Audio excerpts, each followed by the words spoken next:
iPhone 14 is in trouble already. We're a couple of weeks out now after the iPhone 14 announcement event, and reports are emerging that Apple may already have to cut their orders on iPhone 14. So what is going on? Want the latest Apple news, leaks and rumours? Subscribe and ring the bell. Apple analyst Ming Chi has reported that the iPhone 14 Pro and Pro Max have accounted for around 85% of orders so far, with the iPhone 14 Plus, Apple's first mid-range option with the larger displays since the iPhone 8 Plus, capturing less than 5% of sales. So, has Apple made a colossal error in dumping the iPhone mini for this Plus size? Yes and no. Don't worry, I'm going to justify my indecision. On the side of this being a bit of a gaff, of course Apple would want to see demand for their most differentiated product yet, that then announced this year, be much better. And Pro Max sized iPhone for less than the price of a regular Pro. Every analyst out there said that this would be huge. So far, it's only huge in terms of dimensions. Here are the biggest issues though that I see with them. Replacing the Mini with the Plus means that they've swapped positions in the lineup around the static iPhone's base model, from $100 cheaper to $100 more expensive, therefore filling the gap between the base and the Pro models. This means that the base model now looks less of a good value, although flagship smartphones on the Android side, especially those with the novelty displays like Samsung's Fold line, have gone far beyond the typical iPhone pricing. There are still of course Android phones out there at a lower cost than the iPhone, which have great hardware specs as long as you ignore processor performance and integration with software, but with Apple's stoicism keeping the top end pricing where it's been for a few years, even as everyone expected price increases, the Pro models now look far more attractive than the core iPhones. Now that's a bad thing for the numbers on the core iPhone and the iPhone Plus, but not exactly a bad thing for Apple. The other issue of course is that the iPhone 14 is far more of an iPhone 13s than actually a new handset per se. The SoC is basically the same, the cameras are basically the same, the colours are worse, apart from that blue one that everyone really likes. And the starting price of the iPhone 14 is $100 higher than last year because the Mini is gone. So the iPhone 14 itself costs the same as the 13 did last year, which is lucky because it's basically the iPhone 13 from last year. The only real additions this year are the Photonic engine, which does improve camera performance, but feels like it's basically a software-locked feature. Car crash detection, again, feels like it could be just a software lock. However, they apparently have changed the way that the accelerometers work, and emergency SOS via satellite. Now, the last two of those features are really ones that most people will hope they never need. So, should you get an iPhone 14? Well, for $100 less, you can get a $699 iPhone 13 that is basically the same, but in a nicer colour, or $599 gets you a brand new iPhone 13 mini, which also gets pretty great battery life given its size. And if you like those skinny jeans, then maybe they're perfect for you. But as I said earlier, the iPhone 14's comparative failure wasn't a bad thing for Apple. First, the core iPhones never performed that great in pre-orders. Why? Because the people paying attention to iPhone release cycles are basically disproportionately the enthusiasts who are far more likely to want the latest and, more importantly, greatest. So they order the Pro models. Even more so this year, the Plus model, which is the kind of new one, is delayed because of display production constraints, which we'd known for a little while because of Ross Young. So knowing that the phone will be delivered well into October, most people might be less eager to pre-order that, or maybe they're just waiting to place their order a little bit closer to the time, or they're just switching it to another model. Bear in mind too that the iPhone 14 is the biggest change in terms of the iPhone really since the iPhone 10 introduced the notch, Face ID and the all-screen design, and at a price that we're now a lot more used to than the headlines of the first $1,000 smartphone that accompanied the iPhone X's debut. Of course, that wasn't particularly accurate. I'm pretty sure we'd got $1,000 smartphones before, just not mainstream ones. Samsung's flagship Galaxy S22 Ultra is the same price, at least in the UK, as the 14 Pro Max. And while Mr. Who's the Boss has always been a big fan of Samsung's phones, especially their cameras, the iPhone 14 Pro handily beat the Samsung in his latest tests. So that's a bit of a downer for them as well. I think it was like 8.5 to 3.5 points. So the iPhone 14 and especially the 14 Plus pre-orders might have been disappointing, but the Pro and Max have been very healthy, and that lack of space between the pricing of the core iPhones and the Pros might well be convincing more people to trade up, along with that new refreshed look, the new interactions on Dynamic Island, and of course the lack of price bumps that were expected by most people. And remember, we are still in enthusiast orders territory. When the normies get to the end of their current contracts, the bigger display without the hefty price tag of a Pro Max might be far more compelling, along with its extended battery life. So let's not write it off just yet. But let me know in the comments, were you interested in the Plus, or were you going for the Pros anyway? I'm guessing the majority of the people watching this channel would be more Pro Max people than iPhone Plus people.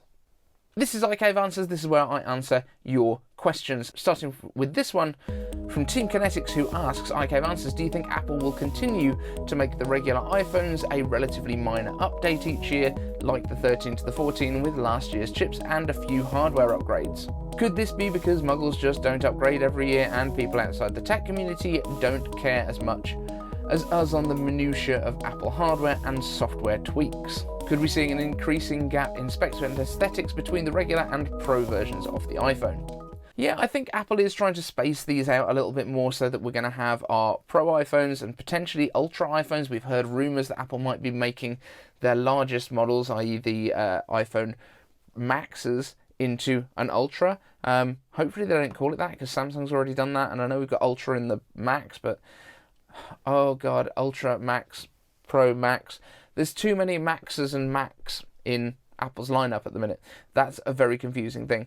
But I do think we might see differentiation. We have had it in the past with the 12 Pro Max. The reason that I got the Pro Max rather than getting the Pro is because the camera sensors on it were much bigger.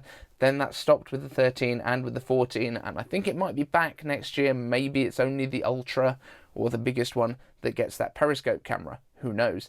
I don't think that they're going to hold back necessarily on features on the base iPhones, but I do think that they're going to be a year behind in terms of processors, and I don't think anyone's going to care because, as Apple said themselves, everyone's still trying to catch up with the A13. Random Nassar asks, iCave Answers, when are the Apple glasses coming? Okay, we are expecting to get the VR AR headset next year, probably announced in January, maybe being released closer to the spring. However, the AR glasses, the kind of project onto the glass ones, probably going to be maybe a year later than that. It's not going to be the same system, it's not going to be the same product category necessarily, but it might well run the same operating system. So getting the VR headset out first means that developers will have something at least to work with. But yeah, my guess would be 2024 at the earliest. Random Nassar asks, iCave Answers, how can I make money off my Apple devices? Like a kind of job I could do other than reviewing them on YouTube. So, obviously with Apple devices and basically any smartphone or any Mac or computer, you can do anything along the lines of social media marketing, you can do content creation, you can do all sorts of stuff that doesn't involve just reviewing what you have. You're not going to make money straight away, you will need to do some background work. But if you're interested in doing something along those lines with social media and with online marketing, I would suggest following Gary Vee. He's one of the few guys that has all of the knowledge and doesn't try and sell you a course to tell you how to do it. Random Nassar asks, iCave Answers, will the MacBook Pros and iPads get the dynamic island? Team Kinetics asks, iCave Answers, the dynamic island seems to have been well received. Do you think this could be incorporated into future iPads or even MacBooks? The iPad needs some bezel to hold it, so it wouldn't benefit from the edge-to-edge screen, but the dynamic island is a nice feature, especially on a touch-first device like the iPad and iPhone. I do hope so. I'm not 100% sure. It makes a lot of sense if that's the way the design language is going to go. The iPad Pro might be something that we're getting very soon. I have reached out to Mr. Young, Ross Displayman, to see if he has any insight on that, and I'll get back to you if he lets me know, but it does make sense. The Blob asks, iCave Answers, what do you know about the subscription service for the iPhone and potentially other devices? I think this could be very popular if the price is right, as we've discussed various options on this channel for selling older Apple stuff. It would make it easy to stay upgraded and help Apple meet its sustainability goals. I think this is already here, isn't it? We have the iPhone upgrade program where you basically rent your iPhone. I don't know if it's exactly what we were expecting, but basically you pay a monthly fee, and when you get to the end of the year, Apple lets you swap it out for the latest model. And it's a very simple way of doing it. It's already here, and it's pretty good. And those old iPhones, I think, then get refurbished and resold, which is great too. Brandon L asks, iCave Answers, do you know if the file transfer speed is improved? Do you know if the Lightning port is USB 2 or 3 on the iPhone 14s? Do you know if AirDrop is faster? Is it a pain to transfer ProRes footage from my phone to my laptop? The transfer speeds haven't changed over the cable. It is still USB 2 based, which is just weird. I do feel like this is something that Apple is maybe saving until they go to USB-C. I don't know why, but being able to AirDrop at this point is much faster than using a cable, so that's what I would recommend. Yeah, it's a bit weird though when we've got these 48 megapixel ProRes photos and Pro RAW photos that we need to move across. Big files. Master Gavalchek, IK answers, are you running the macOS Ventura betas? The rumour mill says it's coming in October. Is it stable enough to jump in and install it on release on your main machine? Yes, I would say, unless you have very specific software that you can't run on it. Remember when, I think it was Catalina came out, they disabled 32-bit apps, which caused a lot of people some problems. Make sure that any plugins that you use in productivity stuff that you need is compatible before the time. I would probably not do it on day one, but maybe leave it a week, because by that point, if you've got certain software that you need, you'll probably have seen online if there's issues with it. Of course, people like me are absolutely insane and do it. So it is running on the Mac Mini. I mentioned on Twitter the other day that I have begun my transition. Stop making your own jokes. My Mac over here, this desktop setup is now no longer attached to the Mac Mini. The Mac Mini is running a screen over here, and that will be going into the Macintosh Classic, which is Project 91 that I'm working on. And my desktop is now run from the MacBook Air, because I realised that I'd bought it and hadn't really used it very much, and that annoyed me. The MacBook Air is on the main release, so that is still running Monterey, and the Mac Mini is running Ventura on the betas. John Malkin asks, IK answers, what rumours are wrong about the October event?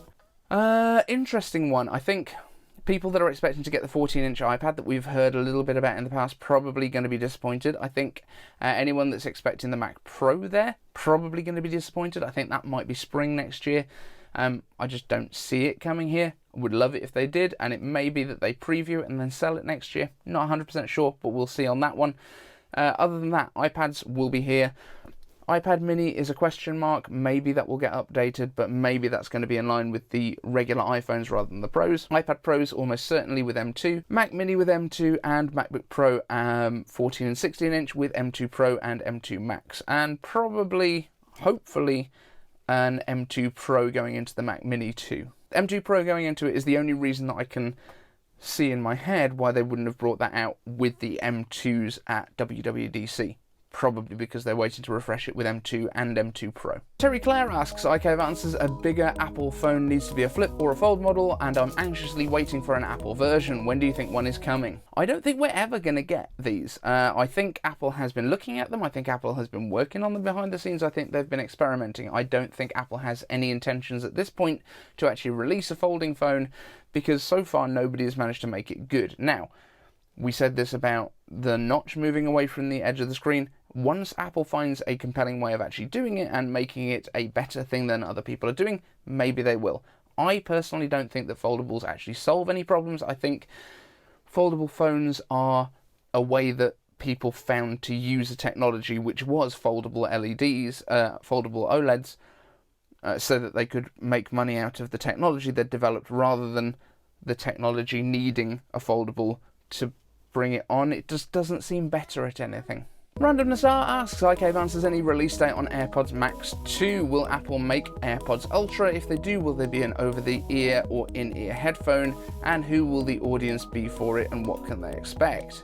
So I'm not expecting to see the refresh to AirPods Max this year. I think it's going to be next year. If it comes this year, I think it might be a colour refresh, so we might get Midnight, Starlight, and a few of the other colours that we've been seeing in the other ranges, so that you can get one that matches your iPhone. Maybe that's why they might keep it until a little bit close to Christmas, because great gift to have a matching set of headphones for your current iPhone, maybe. But yeah, I don't expect to see them this year. If they're going to do a proper refresh, next year. John Malkin asks, IK answers, can the Mac Mini handle an M2 Max? Otherwise, is the size of the Mac Studio for the Ultra? I'm going to say that the Mac Mini Pro won't get the Max chip. I think the Max and the Ultra will go into the Studios, and the regular M2 and the M2 Pro will probably go into the Mac Minis. That's my thoughts, especially if they move the power supply out. That will also reduce the amount of power consumption and the heat generated by it, which all makes sense. Thank you so much for watching. It is Her Majesty the Queen's funeral today, so that's probably going on here in the UK by now. Thanks for watching. See you next time. Thanks, Patreons. Want the latest Apple news, leaks and rumours? Subscribe and ring the bell.